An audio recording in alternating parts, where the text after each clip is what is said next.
নবী করিম সাল্লাল্লাহু আলাইহি ওয়াসাল্লাম বলেছেন, বেনামাজির কবরের মধ্যে তিনটা বড় বড় শাস্তি দেওয়া হবে। তিনটা শাস্তি লিখে রাখবেন। একটা শাস্তিও আপনাকে কম দেওয়া হবে না, একটা থেকে একটু বিন্দু পরিমাণ কম দেওয়া হবে না।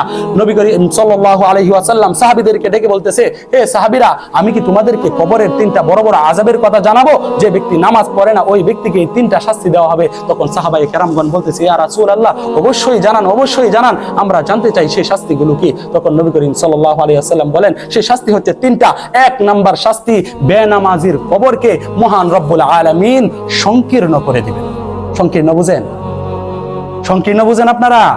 ছোট করে দিবেন, তার চারপাশের মাটি থাকে এরকম ভাবে চাপ দিবে। নবী করিম সাল্লাল্লাহু আলাইহি ওয়াসাল্লাম এই হাত দ্বারা বুঝাইছেন, হাতের আঙ্গুল এরকম ভাবে ধরলে একটা আরেকটার ভিতরে ঢুকে যায় না, ঠিক এরকম ভাবে নবী করিম সাল্লাল্লাহু আলাইহি ওয়াসাল্লাম বলেন, তোমাদের হাড়গুলো একটা আরেকটার ভিতরে এইভাবে ঢুকে যাবে। নবী করিম সাল্লাল্লাহু আলাইহি ওয়াসাল্লাম আরো বলেছেন, তোমরা যে ছোটবেলায় মায়ের দুধ খেয়েছিলে, মায়ের দুধ খেয়েছেন আপনারা? তোমরা যে ছোটবেলায় মায়ের দুধ খেয়েছিলে, ওই দুধগুলো তোমাদের মুখ দিয়ে বের হয়ে যাবে। ভাই, কি অবস্থা! আমরা এরকম ভাবে দুনিয়াতে চলি যেন আমাদের একটা আখিরাত বলতে একটা শব্দ আছে, কবর জগৎ বলতে একটা শব্দ আছে, এই শব্দটা যেন আমরা ভুলে গেছি, এরকম অবস্থা। আল্লাহ পাক রব্বুল আলামিন বলেন, হে বান্দা, তোমরা শুনে রাখো, কাল্লা ইযা বালাগাতিত তারাকিয়া ওয়া কিলা মান রাক। স্বয়ং আজরাইল যখন তোমাদের সামনে আসবে, তোমাদের জানটাকে যখন কবজ করতে থাকবে, তোমাদের জানটা যখন এই গলা পরিমাণ তোমাদেরকে কবজ করা হবে, তখন আজরাইল ডাক দিয়া বলবে, হে আল্লাহর বান্দা, হে আল্লাহর নাফরমান বান্দা, হে আল্লাহর বেনামাজি বান্দা, তুমি যে দুনিয়ার মধ্যে তোমার পুত্রর জন্য, তুমি তোমার স্ত্রীর জন্য, তুমি তোমার ভাইয়ের জন্য, তুমি তোমার বোনের জন্য, তুমি তোমার দুনিয়ার জন্য আল্লাহরে ভুলেছিলা, ওই আল্লাহকে ভুলেছিলা, আজকে তোমার জানটাকে কবজ করতেছি। তোমার কোন বাপ আছে, তোমার কোন ভাই আছে, তোমার কোন দাদা আছে, তাকে ডাকো, আমি আজরাইলের হাত থেকে বাঁচাবো। এইভাবে আল্লাহ বলেছেন। আল্লাহ পাক রব্বুল আলামিন কোরআনের মধ্যে বলেছে, কাল্লা ইযা বালাগাতিত তারাকিয়া ওয়া কিলা মান রাক। এটা কি মানুষের কথা না আল্লাহর কথা? আল্লাহর কথা।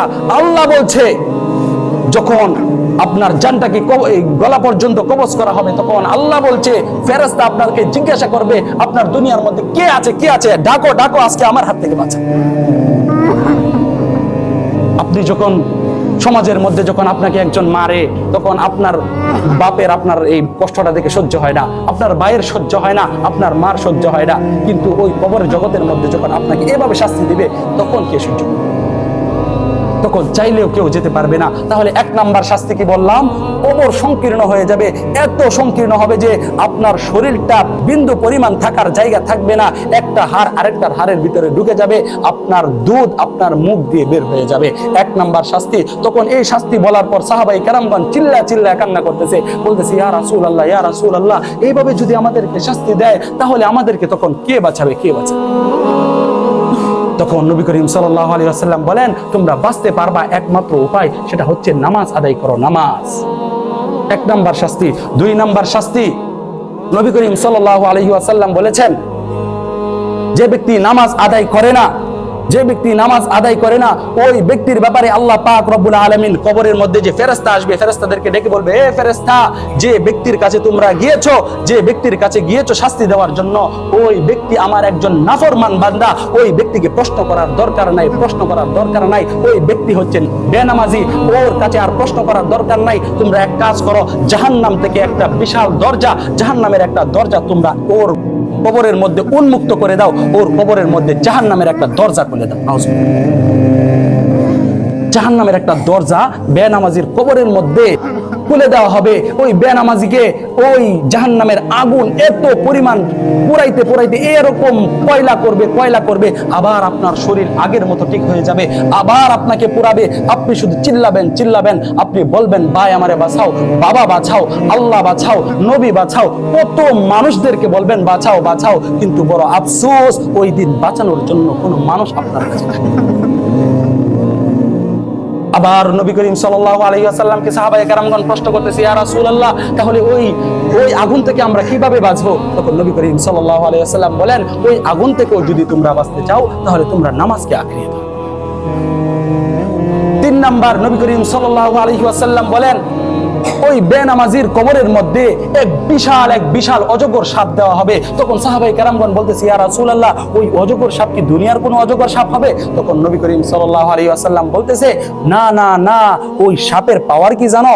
ওই সাপ যদি দুনিয়ার মধ্যে তার একটা নিঃশ্বাস যদি তার দুনিয়ার মধ্যে ফেলতো, তার দুনিয়ার মধ্যে যদি একটা নিঃশ্বাস ফেলতো, খুদার কসম, নবী করিম সাল্লাল্লাহু আলাইহি ওয়াসাল্লাম বলছে, খুদার কসম, এই সারা দুনিয়ার মধ্যে কোনো গাছ, কোনো প্রাণী, কোনো কিছুই জন্ম নিত না এই বিষের কারণে। নাউজুবিল্লাহ বলবেন না, এত পরিমাণ বিষাক্ত ওই সাপ।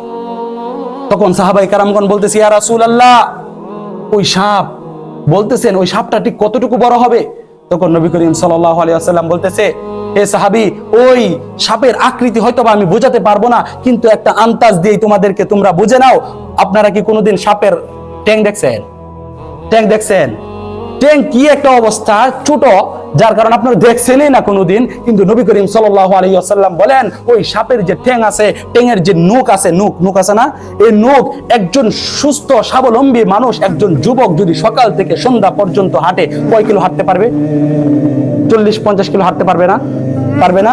নবী করিম সাল্লাল্লাহু আলাইহি ওয়াসাল্লাম বলেন, একজন সুস্থ যুবক সকাল থেকে সন্ধ্যা পর্যন্ত যে পরিমাণ রাস্তা হাঁটতে পারবে, ওই সাপের এক নখ থেকে আরেক নখ পর্যন্ত দূরত্ব এত। নাউজুবিল্লাহ বলবেন না।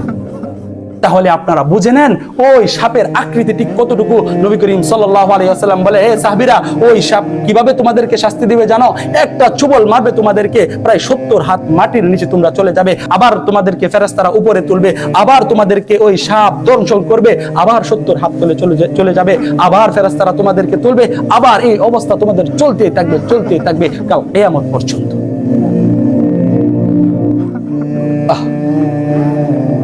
আমি জানি না কিভাবে বুঝাইলে আপনারা বুঝবেন এই নামাজের গুরুত্ব।